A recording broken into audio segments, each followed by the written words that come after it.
निर्भीड निष्पक्ष वृत्तांकनाचा बुलंद आवाज राजसत्ता न्यूज।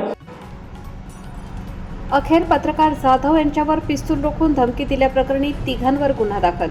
पत्रकार संरक्षण कायदा व आर्म ॲक्ट नुसार गुन्हा दाखल। घरात घुसून वाळू तस्करांनी पिस्टल रोखत जीवे मारण्याची धमकी। पत्रकार सहदेव जाधव यांची सुपारी दिल्याचा संशय।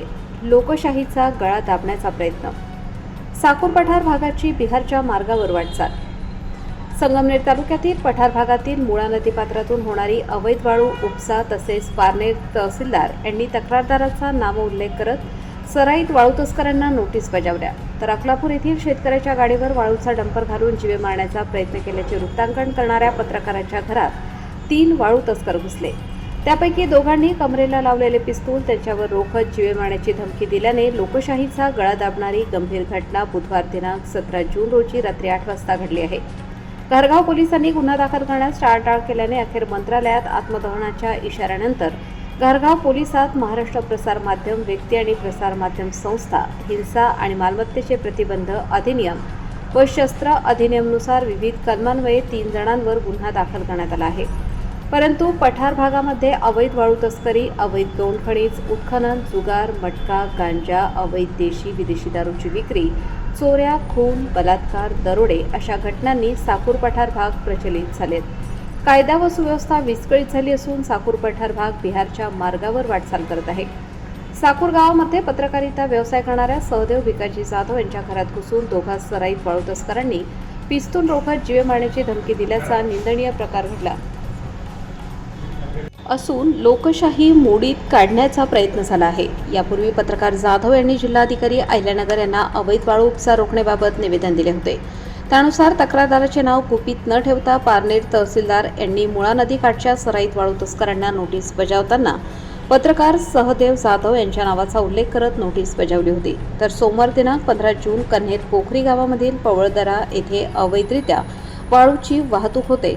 त्यामध्ये शेतकरी बाळासाहेब फाफाळे राहणार अकलापूर तालुका संगमनेर यांच्या शेतीचे मोठ्या प्रमाणावर नुकसान होत असल्याने त्यांनी वाळू तस्करांना संबंधित ठिकाणावरून वाळू वाहतूक करण्यास प्रतिबंध केल्याचा राग मुजोर वाळू तस्करांना आल्याने शेतकऱ्याच्या वॅगनर कारला समोरासमोर धडक देत जीवे मारण्याचा प्रयत्न केला। या घटनेत त्यांना गंभीर दुखापत झाल्याने त्यांच्यावर आळेफाटा येथील माऊली हॉस्पिटलमध्ये उपचार सुरू असताना या घटनेचे वृत्तांकन करण्यात आले होते।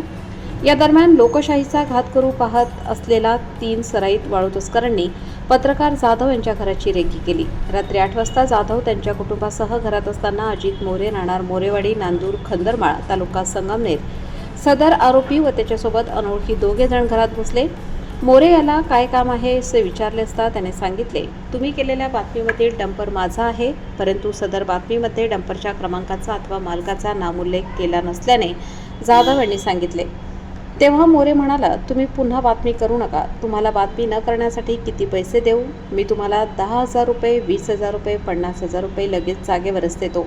परंतु जाधव यांनी पैसे घेण्यास नकार दिल्याने अरेरावीच्या भाषेत बोलत त्या दोघांनी त्याच्या कमरेला लावलेले पिस्तूल काढून म्हणाले की आम्हाला प्रेमाने देखील सांगता येते तसेच ठोकता देखील येते, माझ्या नादाला लागशील तर तुझ्या गाडीच्या चाकाखाली घालील अशी धमकी देत पलायन केले। या घटनेबाबत सोमवार दिनांक 22 जून रोजी जाधव व त्यांचे कुटुंब घारगाव पोलीस ठाण्यात तक्रार देण्यासाठी गेले असता पोलीस निरीक्षक बाबासाहेब बोरसे यांनी गुन्हा दाखल करून घेण्यास नकार दिला होता। त्यामुळे जाधव यांनी रात्रभर पोलीस ठाण्याच्या पायरीवर बसून त्यांना गुन्हा दाखल करण्याची विनंती केली, परंतु या प्रकरणी फक्त जाधव यांचा तक्रार अर्ज घेतला। या घटनेचा पुढील तपास करत असताना घारगाव पोलीस स्टेशनचे पोलीस निरीक्षक बाबासाहेब बोरसे यांनी अखेर पोलिसात महाराष्ट्र प्रसार माध्यम व्यक्ती आणि प्रसार माध्यम संस्था, हिंसा आणि मालमत्तेचे प्रतिबंध अधिनियम व शस्त्र अधिनियमनुसार विविध कलमान्वये 3 जणांवर गुन्हा दाखल करण्यात आला आहे। या दरम्यान साकूर पठार भागामध्ये वाळू तस्करांचा आक्का उदयास आला आहे। महसूलचे अधिकाऱ्यांवर हुकूम गाजवत अवैध धंद्यांना खतपाणी घालण्याचे काम होत आहे।